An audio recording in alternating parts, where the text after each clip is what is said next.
Class 8, welcome to the YouTube channel. Today I am going to start History Chapter 3, British and our villages. Land revenue has always been the main source of income to the rulers. When the British came to India, they too imposed taxes and introduced new taxation systems. Now, Diwani rights of Bengal. The Mughal Emperor Shah Alam II had to give the right to collect revenue of Bengal, Bihar and Orissa to the British East India Company. British officials were essentially traders, so their main aim was to increase the profit from India. Revenue was fixed and had to be paid in cash instead of a part of the production. Turn the page, children.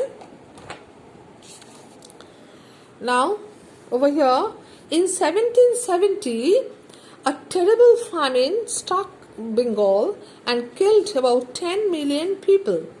It is said that it was the worst of its time, and 1/3 of the population perished in it, means died.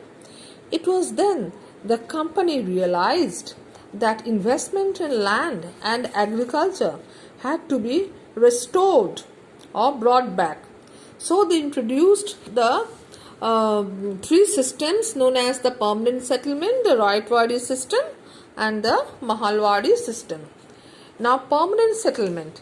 In 1793, Lord Cornwallis introduced this system. It is also known as Zamindari system. Its main features were revenue was fixed for an area. Then the Rajas and Talukdars were made the Zamindars. Then lastly, since the revenue was fixed, the Zamindar could keep the surplus amount for himself. The permanent settlement became a regular source of income for the British Company. Now, what are the disadvantages of permanent settlement to the peasants? The life of the peasants became terrible. The rigid collection of land revenue forced the peasants to take loans from the moneylenders, and when the peasants failed to repay their loans or pay revenue, they were evicted from their land. This led the peasants landless. Agriculture was adversely affected. Now, next page, page number 33. Raitwadi system was introduced by Sir Thomas Munro in 1820 in Bombay and Madras presidencies.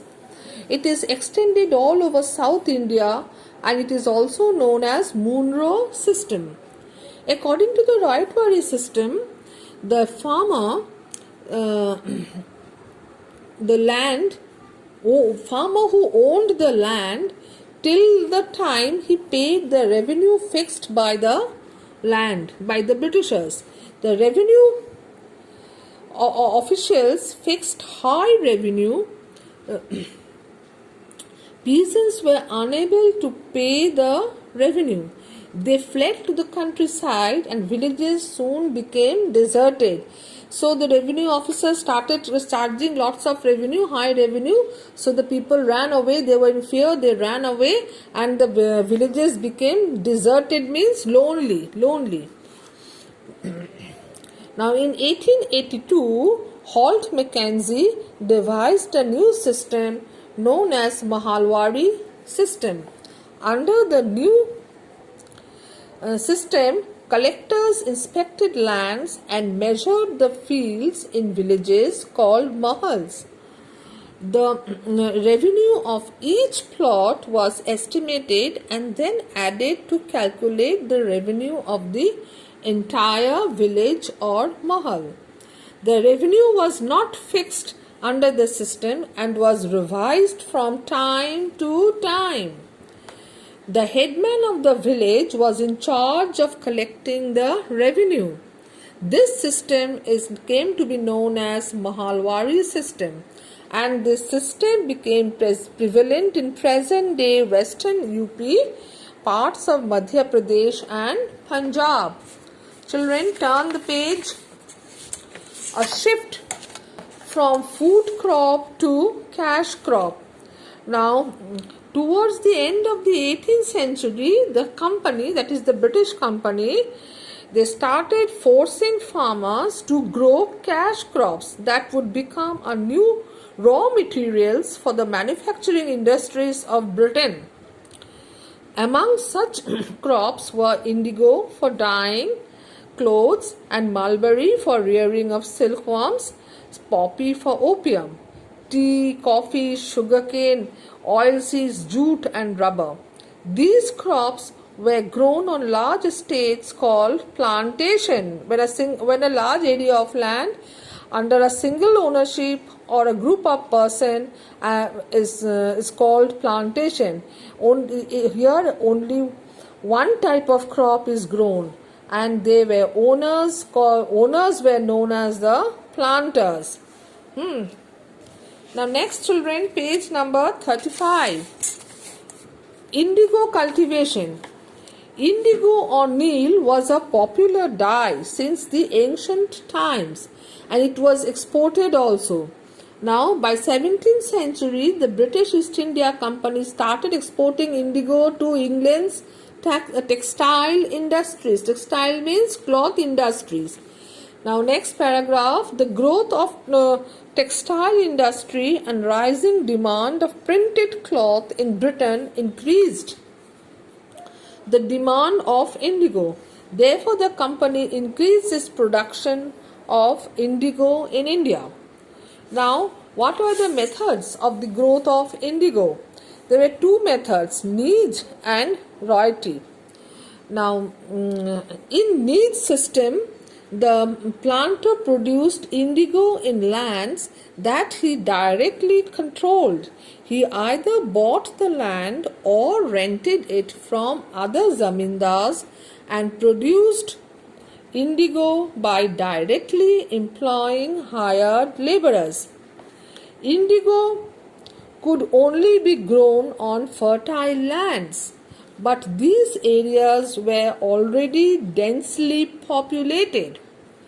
Now, riotwari system. Under this system of indigo cultivation, the planters forced the ryots or the peasants to sign a contract or sata with them. Those who signed got cash advance. Turn the page number 36. Got advance from the planters at low rates of interest to produce indigo. The peasants had to pay these loans by continually supplying indigo. Failing to do so would result in brutal beating, seizing means capturing of cattle, destruction of houses, etc. by the planters. They hired lathials or men armed with lathis or sticks. So also after harvesting indigo, the land or the fertility of the land became exhausted very rapidly. The land became bad. It was no more fertile, children. Now the Blue Rebellion. There were widespread revolts by peasants in Bengal in 1859. Peasants all over the region refused to sow indigo and attacked the indigo factories armed with bows and arrows, swords and spears as well as stones. Women armed with pots, pans and other sticks, tools also joined the revolt. Now in many villages what happened? Headmen or local zamindars who had been forced to sign indigo contracts led the protest. So, as the revolt spread, intellectuals, that is learned people from Kolkata, rushed to the indigo producing districts.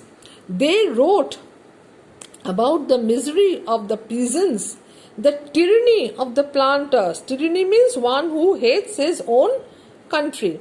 The tyranny of the planters and the horrors means fears of the Indigo system. Neel Darpan, a play written by Dinobandhu Mitra, is highlighted plight of indigo cultivators of that time. Now, the British, worried by the rebellion, the British brought in the military to protect the planters from the assault and set up the Indigo Commission to inquire into the system of indigo production. The commission reported intense oppressive methods used by the planters on indigo cultivators. Now, after the revolt, indigo production collapsed in Bengal. It was only in the 20th century when Mahatma Gandhi visited the Champaran and a movement was launched against the indigo planters. Now, case study you will read children. It is not very important. What is the meaning of the word bhat? Bhat means is given over here. Large tanks used to hold liquid. This one you will only read. It is not so important. Now turn to the next page, page 38. Quick revision 2. I have given you the question answers. Still once more I will tell you the answers from this quick revision 2. Indigo needs fertile land to grow. Is it true or false?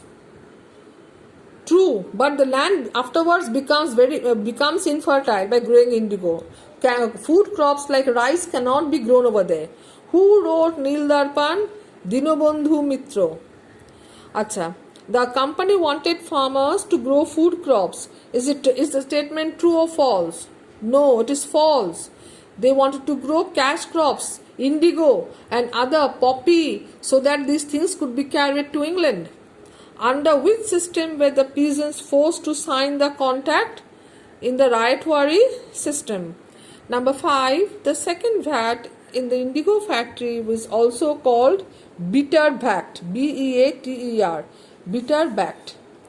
Okay, let me stop here, children. Hope you will understand. Thank you.